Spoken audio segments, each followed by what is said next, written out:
Thank you very much, Ariane. Can everyone hear me? Yes, this is working. Thank you.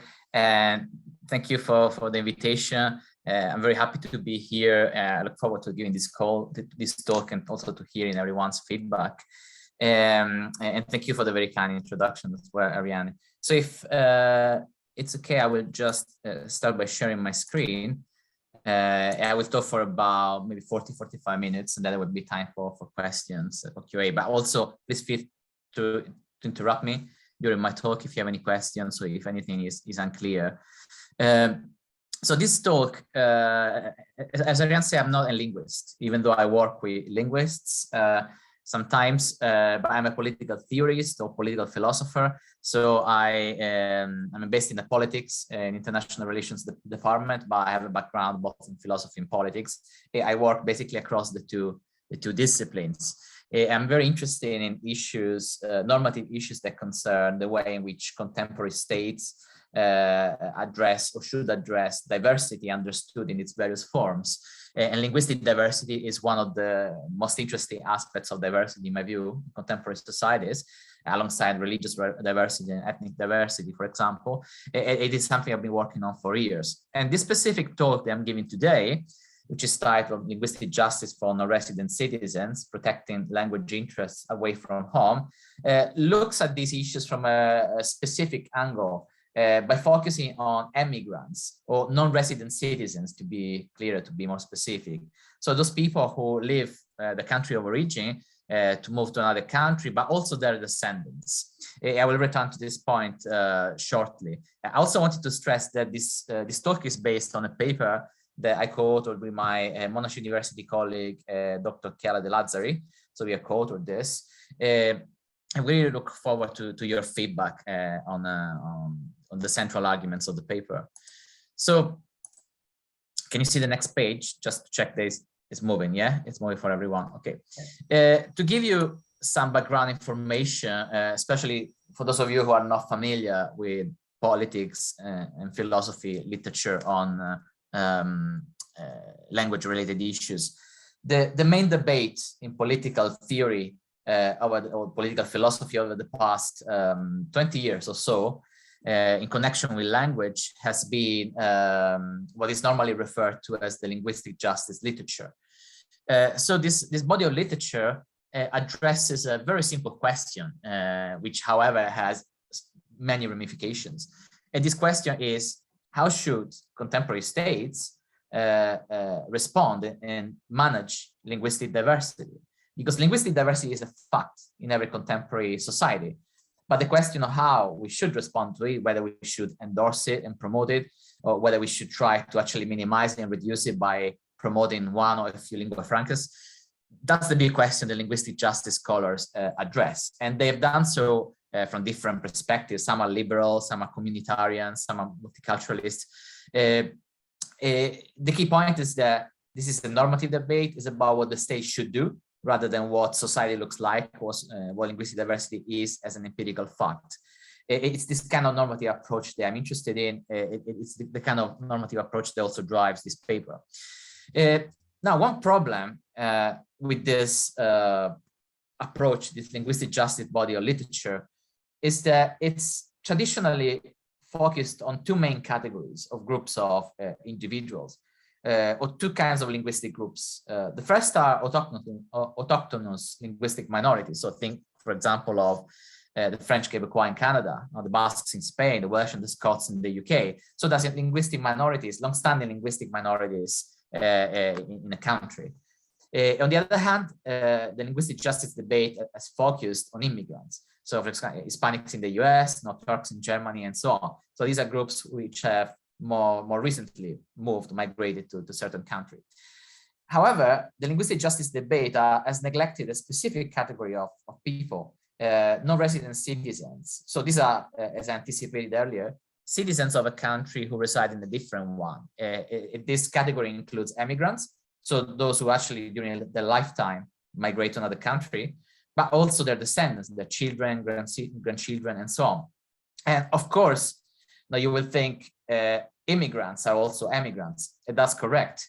But from a normative perspective, it is important to distinguish two ways of looking at them: as immigrants, so in relation to the host country, the host society, and as emigrants in their relationship with the country of origin. It's the latter aspect which has been neglected in the literature. A lot is discussed in this literature about what should the US do when it comes to Spanish language for Hispanics. What should Germany do in relation to the Turkish language? Should it promote it, subsidize no learning of this language, and so on? But very little is said, for example, about what should Turkey do about Turks abroad. What should Spain or countries in South America do about, most countries in South America do about their citizens who move abroad and their descendants? Should they protect the language, provide them with support to continue to learn the language, and so on? These questions are neglected. Those are the questions that this paper focuses on.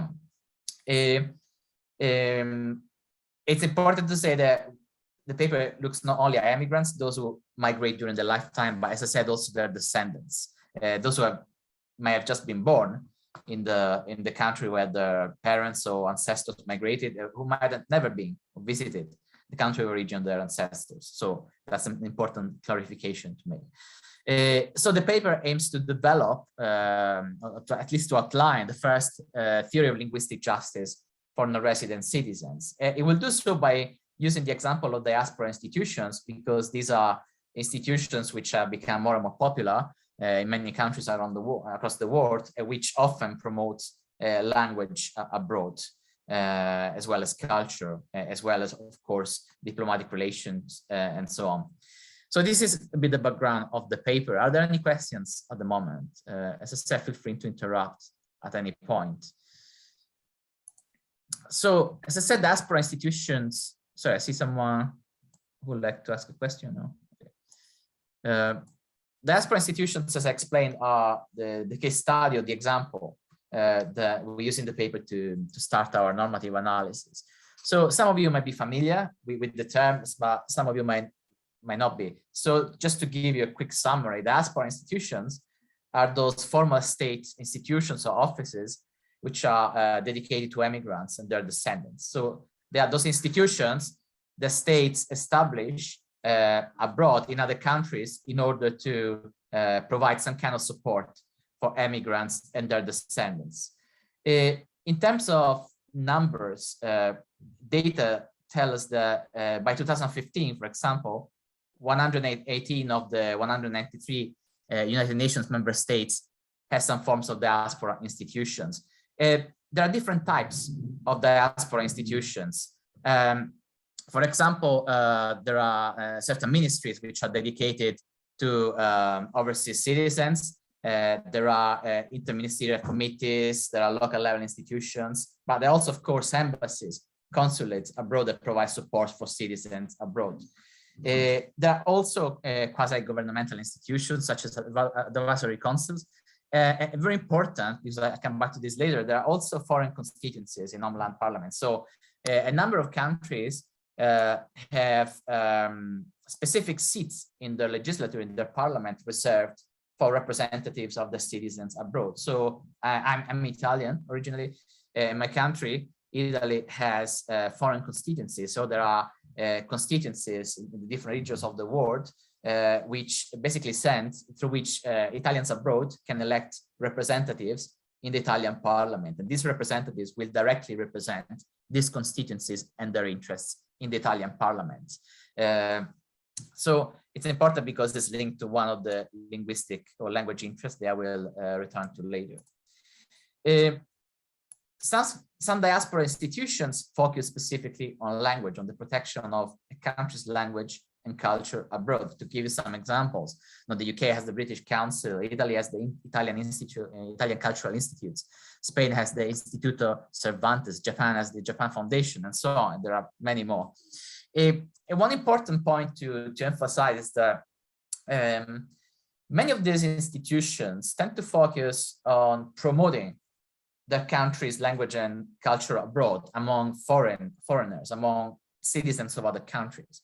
So, for example, the British Council wants to promote English language among people in Italy or France or India and so on. And so do many of these other institutions.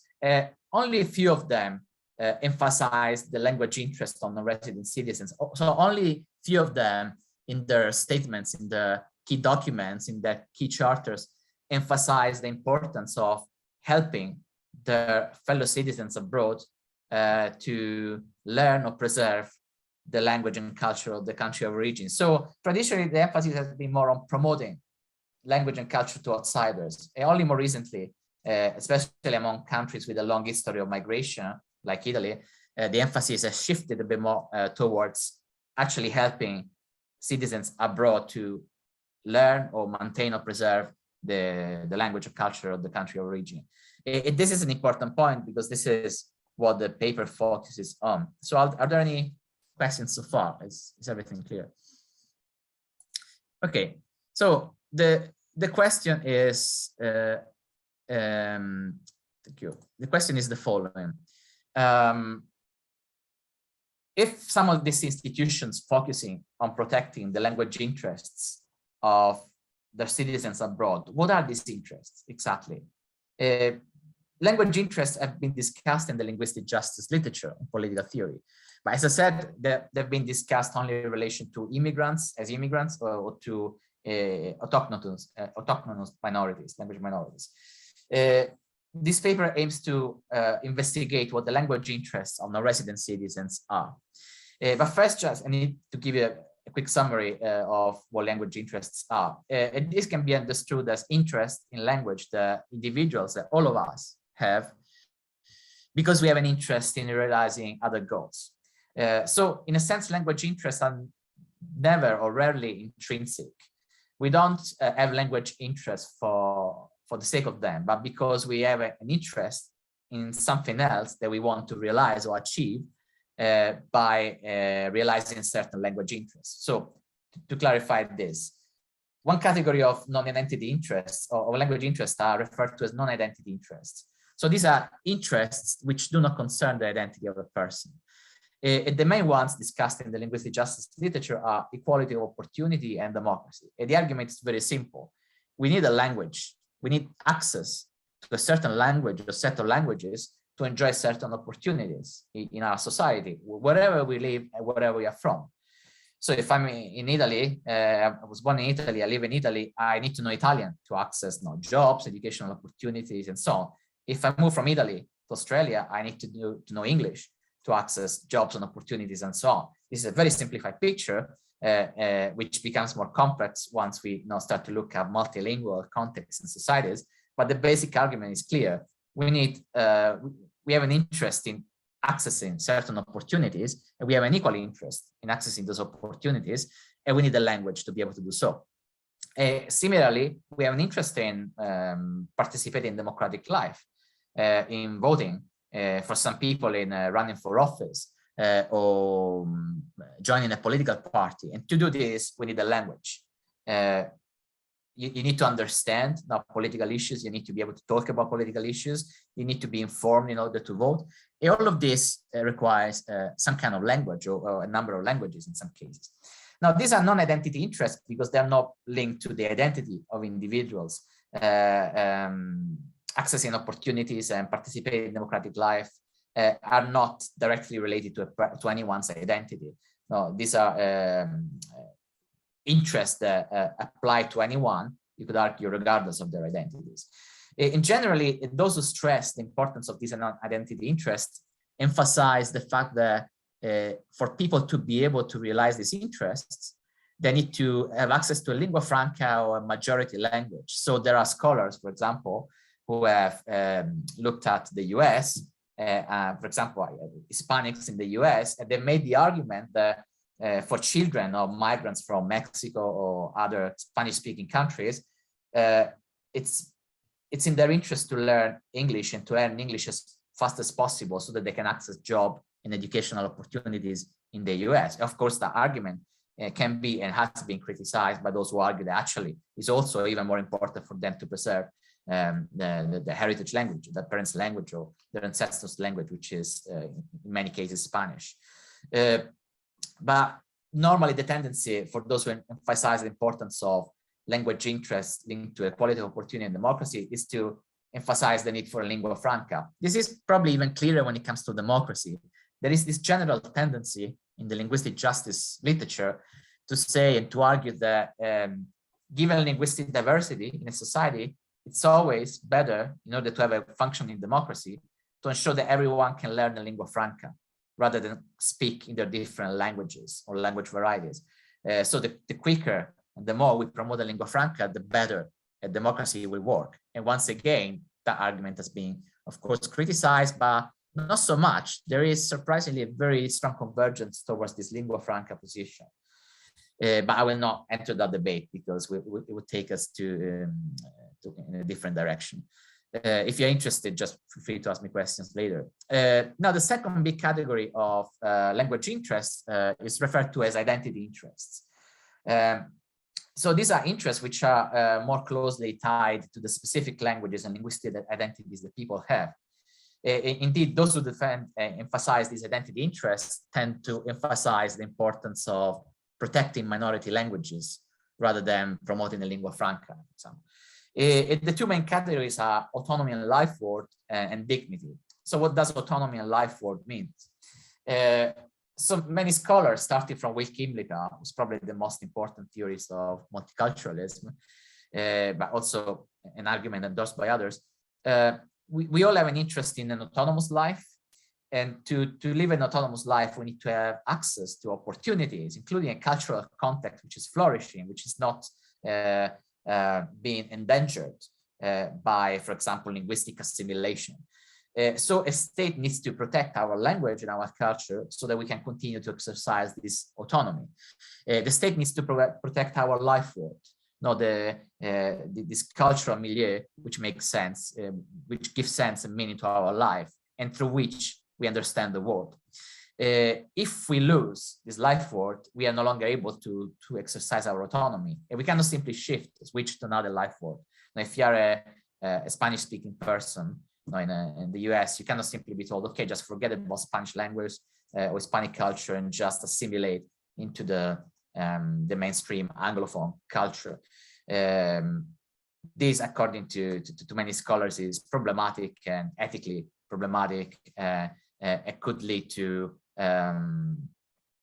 not only psychological repercussions for individuals, but also to a loss of individual autonomy, which is a moral loss. And the second main identity interest normally highlighted is dignity.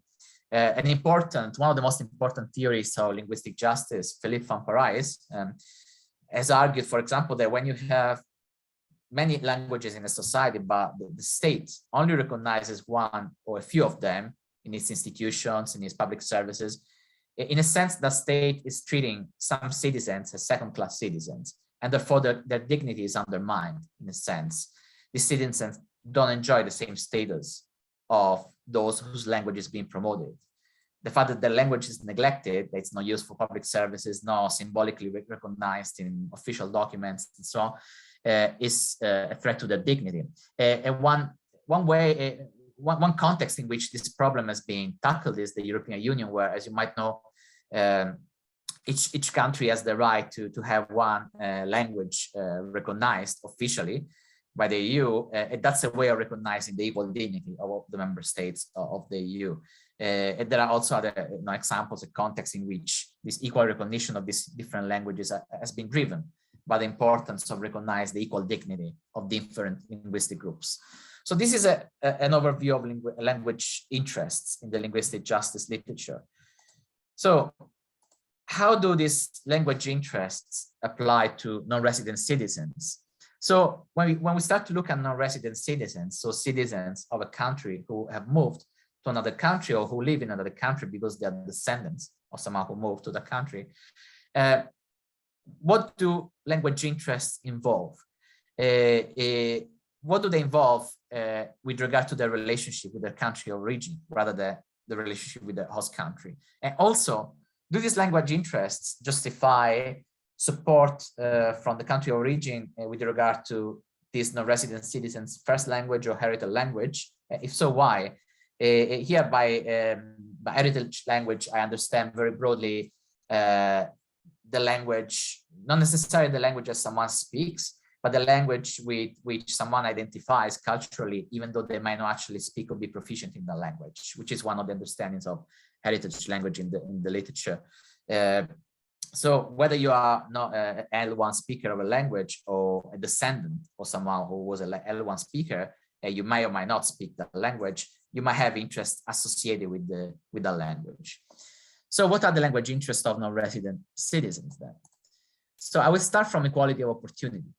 So clearly, if you think about, now, for example, migrants as immigrants in a host society, as some of the examples they provided earlier suggest, it's often in their interest to learn the local language, for example, if they want to access jobs or educational opportunities. And often there are requirements not linked to visas or even to, in some cases, citizenship applications to pass the language test. I've done some work on this separately, which I'm happy to discuss later if you're interested, but again, that's a different issue.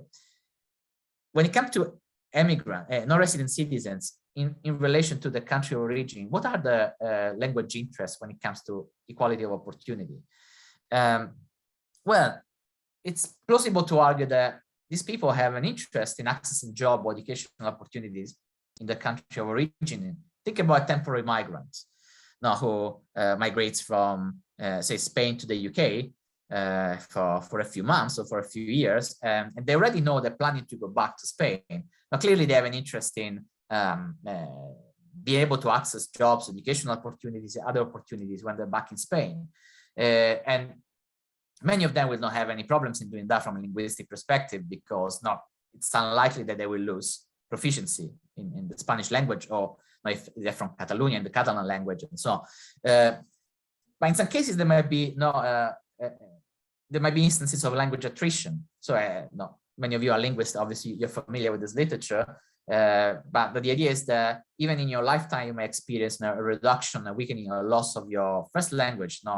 That's more likely, obviously, for second, third generation migrants. But if you just focus on temporary immigrants, it's in some cases, especially if they spend a number of years abroad, they might lose proficiency, at least in some aspects of the language. But obviously, the problem is more significant if we look at permanent or long-term immigrants and their descendants, because people who migrated to another country a few decades ago, but even more so, the children and the grandchildren and their descendants are more likely, perhaps, to experience language attrition or language loss. They might have very little or no knowledge of the country of origin's language, of their parents' or ancestors' country of origin's language, and yet they may have an interest in accessing jobs or educational opportunity in the country. For example, they might want to retire them, as often happens. There's also a phenomenon called the second generation return, second generation migrants who want to return to the parents' country of origin.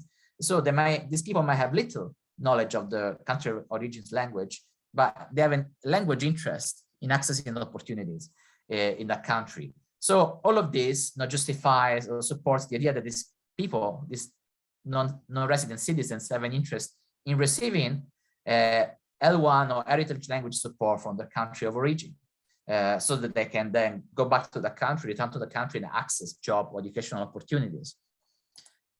A similar argument can be made when it comes to democracy. Again, if you're a temporary migrant, you're moving abroad, sometimes you have the right to vote in your country of origin's elections from abroad, but sometimes you're just planning to go back, to return, and you have an interest, of course, in participating in democratic life in your country of origin. And as I said earlier, in these cases, if you're a temporary migrant, you will probably not lose proficiency in your language. There might be some language attrition, but not much. But if you are a long-term non-resident citizen or a descendant of an immigrant, then there might be problems, because once again, you might not speak, you might know the language of the country of origin very little, and yet you may have an interest in accessing participation in democratic life there. I use again the example of Italy, because I'm from Italy, I'm familiar with this, but Italy grants voting rights to its non-resident citizens, including those citizens who have never lived or been in Italy. Because of the jus sanguinis that regulates Italian citizenship law, people can become Italian citizens if they have ancestors who are Italian, and this grants them the right to vote in elections, Italian elections, and to elect representatives to the Italian parliament in the foreign constituencies, as I mentioned earlier. So these people may often not know any Italian, and yet they have the right to vote. So clearly they have a language interest in being able to speak Italian in order to participate in democratic life, to understand political debates in the country of origin, to watch TV programs, listen to radio, read newspapers, not check the internet, and find information about political parties, candidates, elections, so on. This information may often be limited in other languages. In Australia, there's very limited information on Italian elections in English.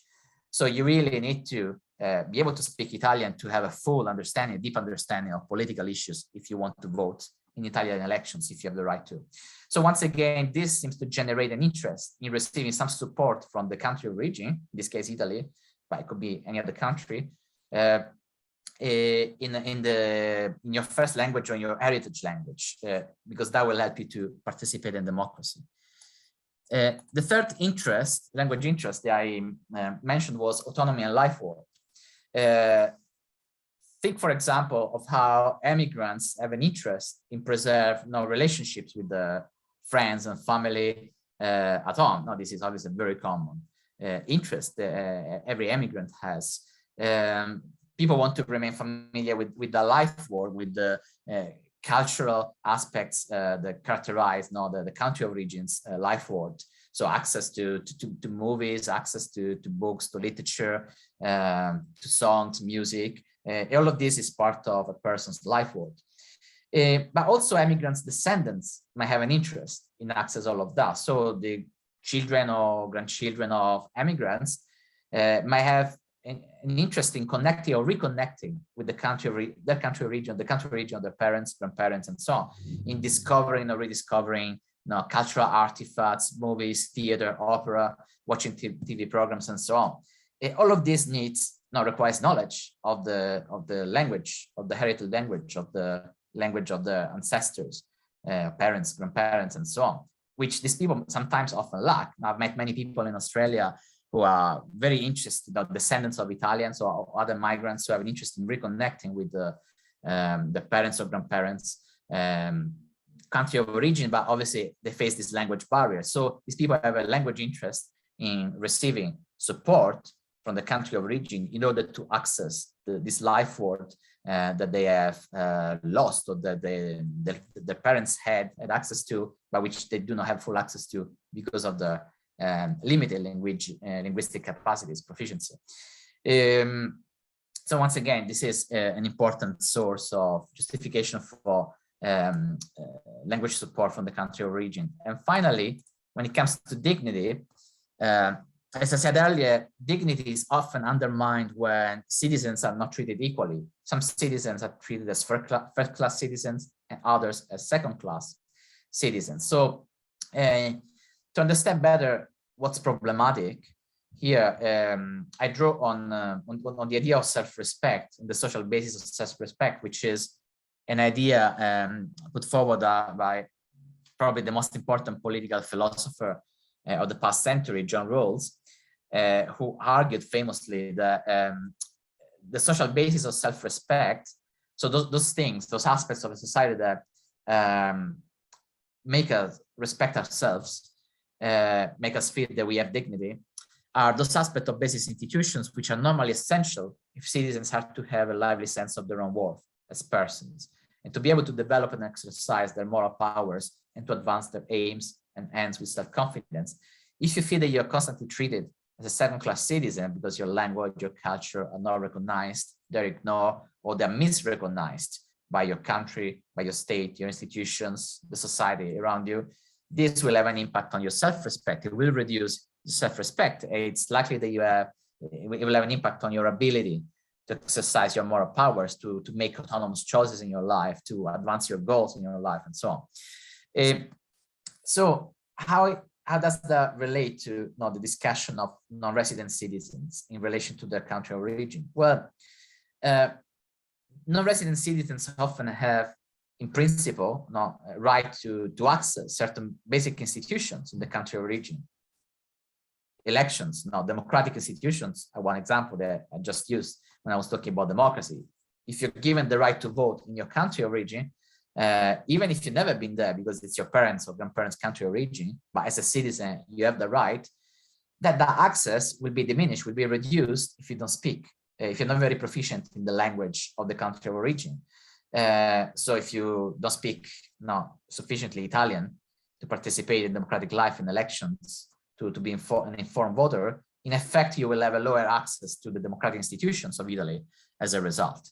And if this applies, especially if this applies across a number of institutions, for example, now you have a right to work in your country of origin, but you cannot really apply for jobs because you don't speak the language and so on. If this applies now across a number of institutions, institutional context, this is likely to contribute to a lower dignity or self-respect for you. You will feel that, in a sense, you're being treated as a second-class citizen by your country of origin, unless your country of origin will provide you with support not to learn your heritage language, so you will become fully proficient and able to fully access those institutions as much as people who live in the country of origin who speak the language, its language very well. So you can see that there's an issue of dignity as well. So basically, the upshot of this discussion is that it's important for to recognize that non-resident citizens, so people, citizens of a country who have migrated abroad or their descendants, have certain interests tied to language. Central interest, which imply that the country of origin should provide them with support in their language so that they can learn or learn again the language in order to access a range of interests which depend on linguistic proficiency. And these interests are opportunities, democracy, dignity, but also autonomy and livelihood. Now, one question that remains to be asked is the following. Why should the country of origin provide the support? For example, if you are a migrant from Turkey to Australia, you have all these language interests linked to your relationship with Turkey, which is your country of origin, or perhaps your ancestor, your parents' country of origin. Why should Turkey provide language support so that you can fully satisfy those interests rather than Australia? And the answer to this question is the following. We think, me and Chiara De Lazzari, the authors of this paper, we think that in a sense, language rights are derivative rights that derive from other rights. I said earlier, from the beginning, the language interests are never intrinsic, but they depend on interests that we have in other things that we want to realize by speaking a certain language or certain languages. So likewise, the idea of language rights, it's also a conception that could be considered an instance of derivative rights. So a derivative right is a right that is grounded in another core right, or non-derivative right. For example, Joseph Raz, an important legal philosopher, argues that the right to walk on my hands is one example, one instance, one manifestation, if you want, of my general right to personal liberty. So if someone denies my right to walk on my hands, they basically deny my core right to personal liberty, and so on. And similarly, we think that there's a sort of a similar link between language rights and other rights. If a country gives me certain rights, voting rights, for example, the right to work in that country, or the right to study in that country, or the right to access public health in that country, that country also, the state also needs to give me language rights that enable me to exercise those core rights. So it's that country's responsibility to satisfy the language interests that I have in relation to those core rights. So if Italy gives me the right to vote in Italy, Italy also needs to give me access to language support so that I can speak Italian, understand Italian, and be able to exercise my core right, which is a voting right. If Italy gives me the right to work in Italy, it also needs to give me the right to learn Italian so that I can actually apply for jobs and be able to perform jobs in Italy. So the responsibility to satisfy the language interests, which I've illustrated in this talk, via corresponding language rights, lies always with the particular institution or polity This is the source of those individuals' core non-derivative rights on which their language rights depend. But the same applies to a host country. So if you move to Australia, you are from Greece or from Vietnam. So you have certain interests now in participating in democratic life, accessing opportunities. In my view, it's Australia's responsibility to provide immigrants with support so they can satisfy those interests. But when it comes to immigrants and the relationship with the country of origin, it's the country of origin that should satisfy those language interests, because especially when the country of origin is giving immigrants as immigrants certain rights which require language proficiency to be exercised, to be enjoyed. So what's the final upshot of this talk is that, going back to diaspora institutions now, which were the starting point, the starting example. I mentioned earlier when I introduced diaspora institutions that diaspora institutions that focus on language and culture have tended to focus on the promotion of language and culture abroad among foreigners, among citizens of other countries. Only some of them have been focusing on the interest of non-resident citizens. So one implication of this talk is that language-related diaspora institutions should emphasize more and more the importance of language proficiency and the promotion of language among non-resident citizens. They should focus more on ensuring that their non-resident citizens are proficient, they have access to resources linked to the language, so that they can satisfy all the language interests, which I've illustrated. But also, there should be a greater diversification in the types of offerings, if you want, in terms of language learning and language teaching.